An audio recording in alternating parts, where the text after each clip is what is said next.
Hello दोस्तों, स्वागत है आप सबका।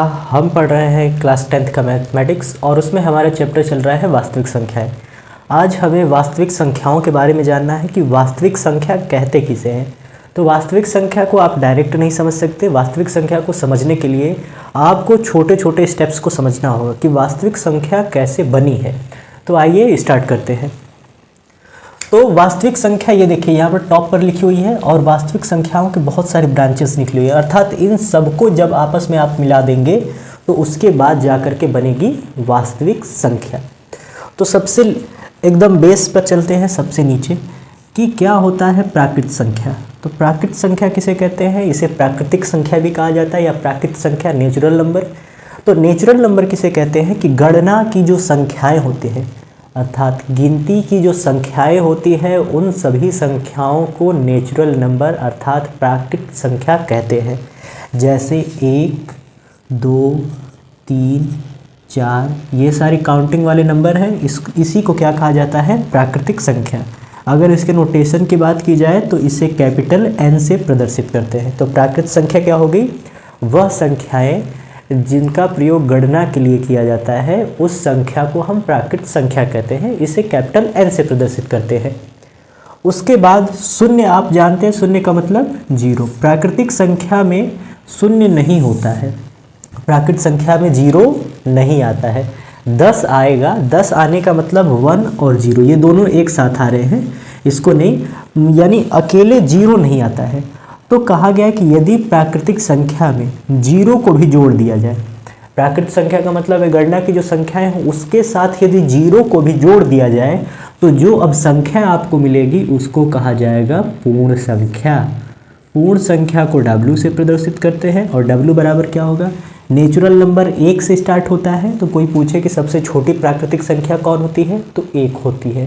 सबसे बड़ी प्राकृतिक संख्या कौन होती है? नहीं बता सकते आप, क्योंकि वो जाते जाते अनंत पर पहुंच जाएगी। ठीक, तो पूर्ण संख्या किसे कहेंगे? यदि प्राकृतिक संख्या में शून्य को भी सम्मिलित कर लिया जाए, अर्थात 0 भी अब आएगा, 1 भी होगा, 2 भी होगा, 3 भी होगा, ऐसे करते करते अनंत तक जाएगा। तो कोई अब आपसे पूछे कि पूर्ण संख्या किसे कहते हैं, तो कहेंगे कि प्राकृतिक संख्या में यदि हम शून्य को भी सम्मिलित कर लेते हैं, जोड़ना नहीं कहेंगे, यदि प्राकृतिक संख्या में शून्य को सम्मिलित कर लिया जाए तो जो अब समूह बनेगा, जो कलेक्शन बनेगा, उसको हम कहेंगे पूर्ण संख्या। कोई पूछे सबसे छोटी पूर्ण संख्या कौन सी होती है, तो सबसे छोटी पूर्ण संख्या शून्य होती है। अब उसके बाद आता है ऋणात्मक संख्याएं। ऋणात्मक संख्या का मतलब होता है निगेटिव नंबर्स। आपने पढ़ा होगा -1, -2, -3, -4। तो जो संख्याएं ऋणात्मक होती है उसको हम ऋणात्मक संख्या कहते हैं। जैसे कि -1, -2, -3 ऐसे ही करते करते ∞ तक। ठीक है, तो अब उसके बाद आता है आपका पूर्णांक। ठीक है, ऋणात्मक संख्या आपने समझ लिया, पूर्ण संख्या आप लोगों ने समझ लिया। अब आपको समझना है पूर्णांक के बारे में कि इंटीजर क्या होता है। ठीक, इंटीजर किसे कहते हैं? तो पूर्णांक का मतलब जब आपने नेचुरल नंबर में जीरो को भी सम्मिलित कर लिया तो उसको हमने कहा पूर्ण संख्या। अगर हम पूर्ण संख्या के साथ साथ ऋणात्मक संख्या को भी एक ही साथ लिखें, ठीक, पूर्ण संख्या में आप सम्मिलित कर दें ऋणात्मक संख्या को, तो जो पूरा का पूरा समूह बनेगा उसको कहा जाएगा इंटीजर अर्थात पूर्णांक। इसका मतलब कि अगर कोई लिख रहा है जीरो के बाद इधर 1, 2, 3, 4, 5 ऐसे करते करते +∞ तक, ठीक है, और इधर कोई लिख रहा है -1, -2, -3 ऐसे करते करते ∞ तक।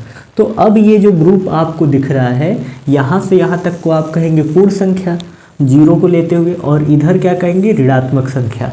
कि पूर्ण संख्या और ऋणात्मक संख्याओं का जो समूह होता है उसको कहा जाता है इंटीजर अर्थात पूर्णांक।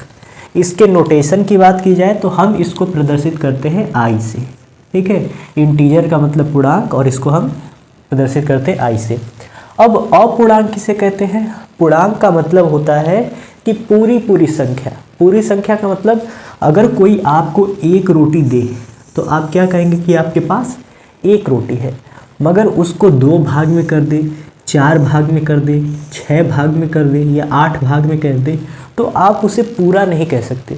तो पूर्णांक का मतलब होता है कि पूरा का पूरा नंबर होना चाहिए। 3 है तो पूरा का पूरा कंप्लीट 3, ना 3 में थोड़ा सा भी कम न 3 में थोड़ा सा भी ज़्यादा। मगर कोई चीज़ अब पूरी नहीं है, या तो थोड़ा अधिक है या तो थोड़ा कम है, तो उसे कहा जाता है अपूर्णांक। जैसे बात को समझिए कि अगर 1 लिखा है तो ठीक है, इसको आप कहेंगे 1, कह देंगे कि 1 से बड़ा है यानी 1.1, तो अब क्या कह सकते हैं कि ये पूरी तरह 1 है? नहीं, आप इसे पूरी तरह 1 नहीं कह सकते क्योंकि ये 1 से थोड़ा सा बड़ा है।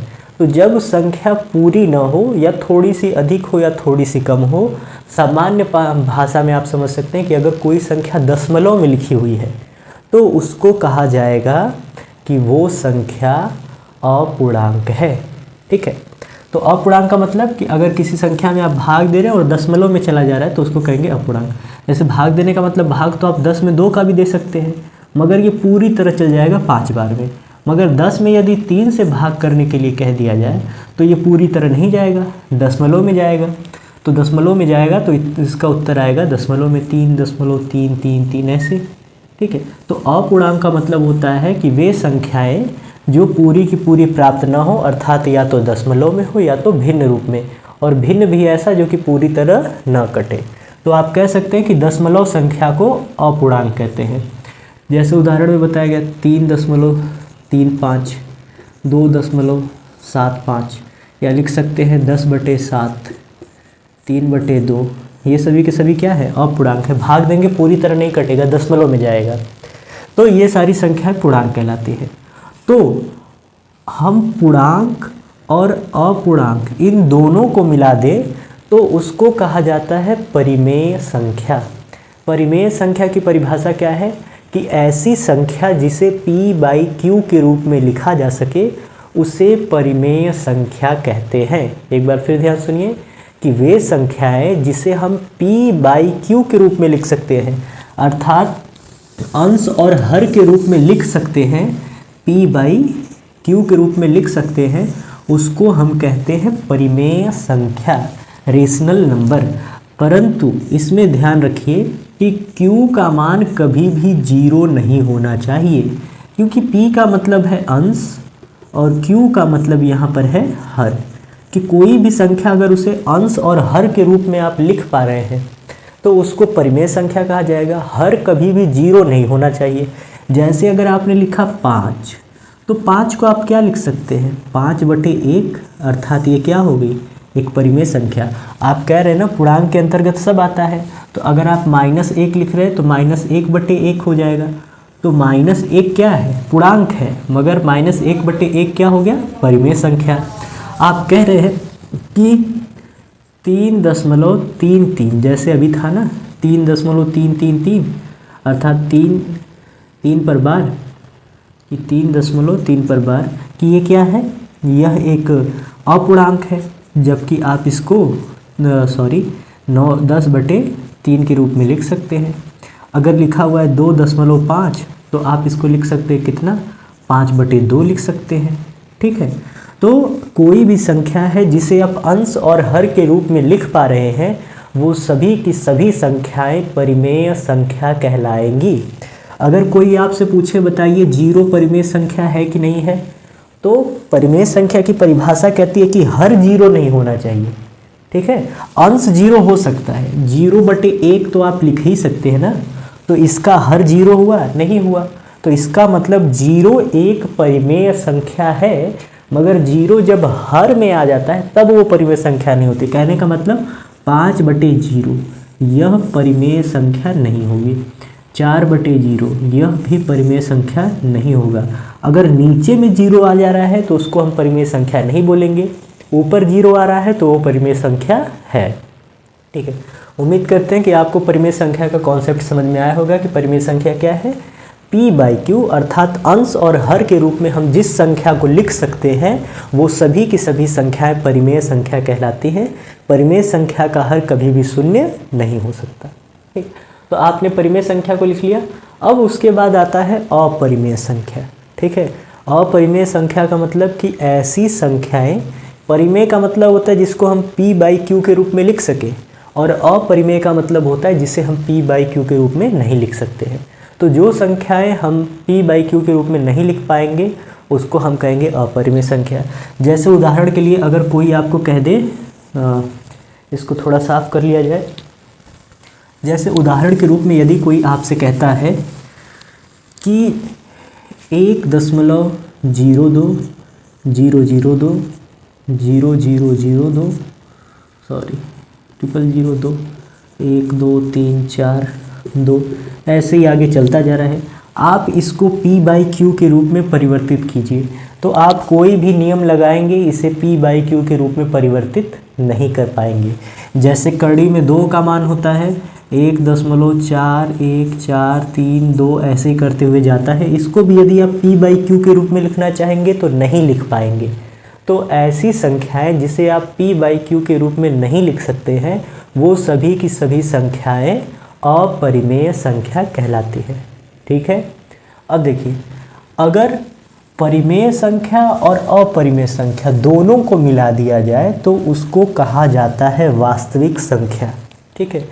अपरिमेय संख्या है तब भी हम उसको वास्तविक बोलेंगे, परिमेय संख्या है तब भी हम उसको वास्तविक बोलेंगे। जैसे था ना कि पूर्णांक किससे मिलकर बनता है, 0 से और प्राकृतिक संख्या से। तो क्या आप 0 को पूर्णांक बोलेंगे? हाँ बोलेंगे। कोई भी प्राकृतिक संख्या उठा लीजिए 4, उसको आप पूर्णांक बोलेंगे या नहीं बोलेंगे? तो बोलेंगे, क्योंकि ये इन्हीं दोनों से मिलकर बना हुआ है। तो वास्तविक संख्या किसे कहते हैं? परिमेय संख्या और अपरिमेय संख्या को यदि आपस में मिला दिया जाए तो उसको हम वास्तविक संख्या कहते हैं। यानी सभी की सभी परिमेय संख्याएं वास्तविक होती हैं, सभी की सभी अपरिमेय संख्याएं वास्तविक होती हैं। ठीक। तो वास्तविक संख्या क्या है? परिमेय तथा अपरिमेय संख्याओं के समूह को वास्तविक संख्या कहा जाता है।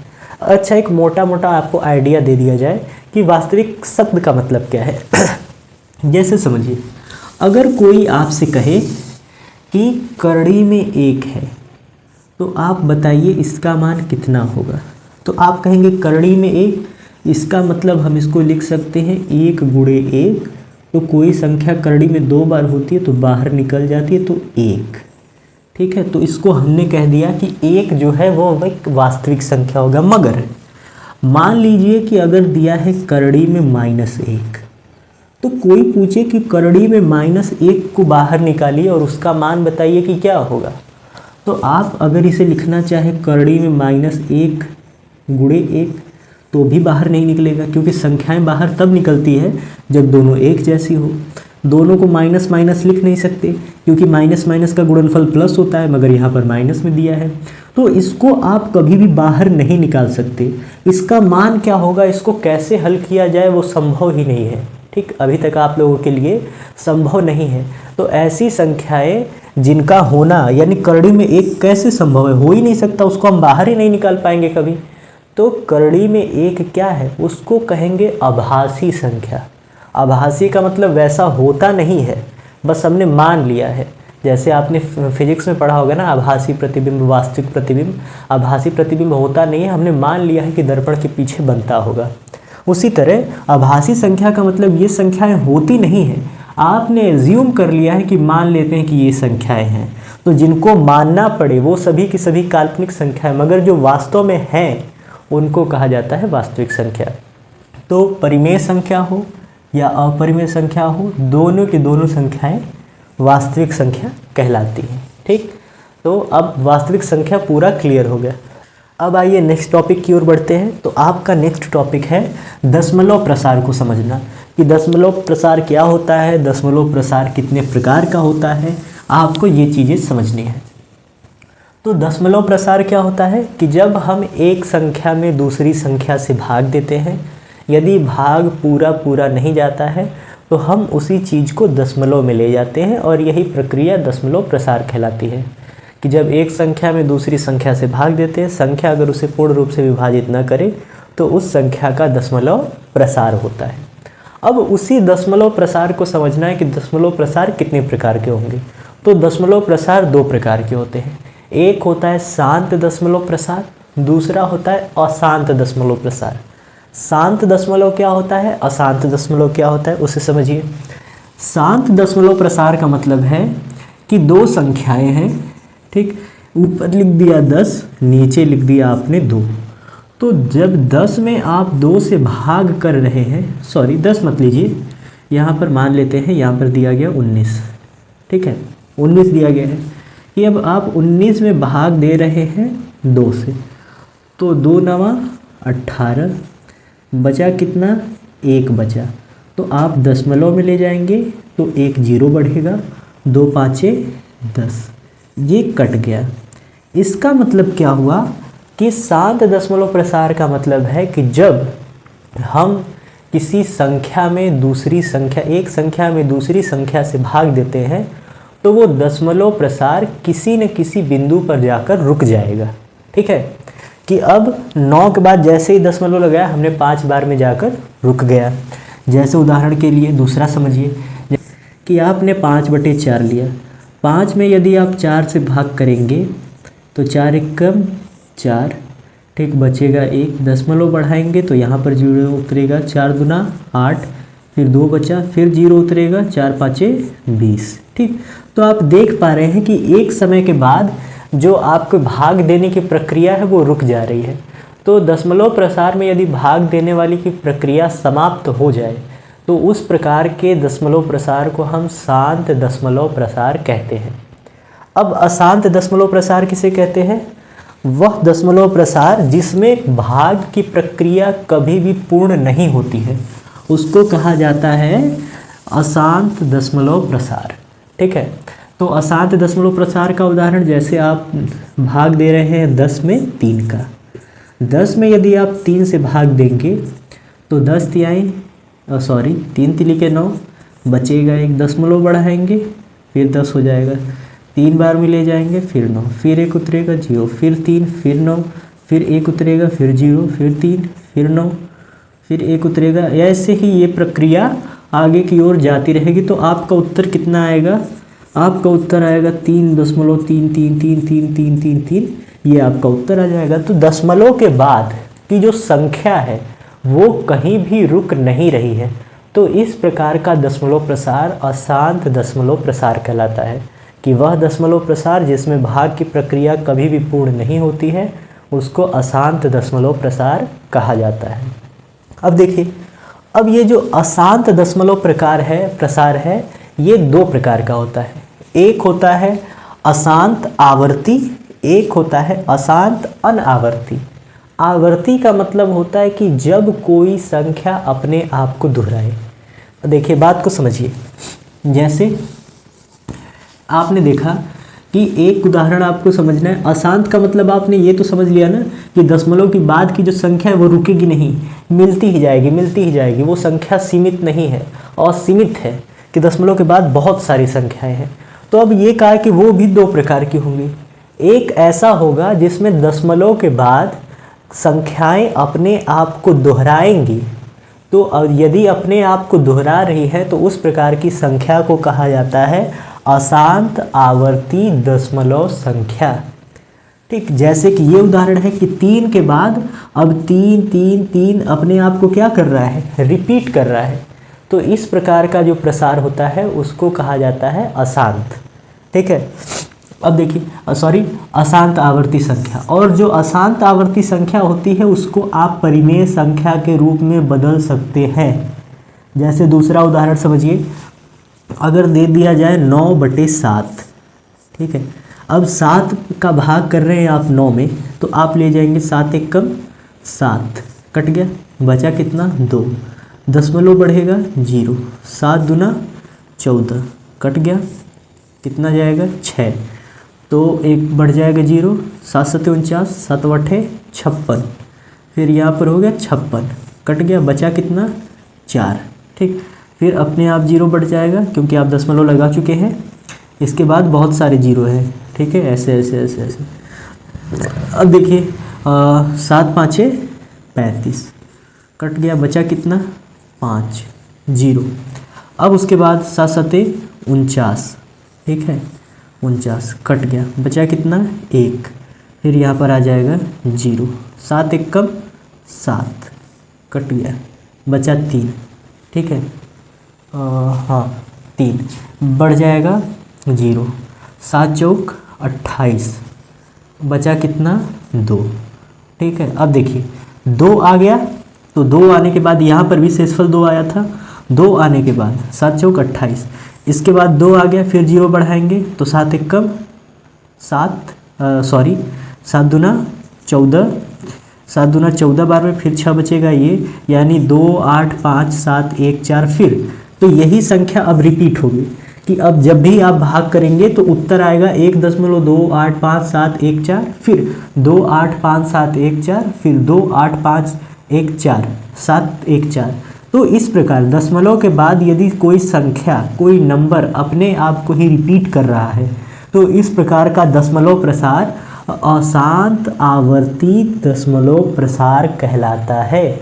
कि संख्या तो रिपीट होते जा रही है, यानी संख्या तो बहुत सारी आ रही है दशमलव के बाद, मगर वो संख्या अपने आप को एक निश्चित अंतराल के बाद दोहरा रही है। तो इस प्रकार के प्रसार को कहा जाता है अशांत आवर्ती। ठीक, अब अशांत आवर्ती, अब आपको देखना है अशांत अनावर्ती का उदाहरण।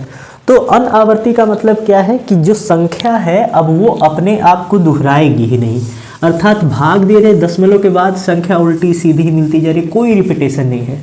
जैसे यदि 2.5761356991391137 ऐसे ही मिलते जा रहा है, कोई रिपीटेशन नहीं, यानी दशमलव के बाद संख्या अपने मन जो आया वो लिखते चले जाइए। तो ये सभी के सभी किसके उदाहरण हो जाएंगे?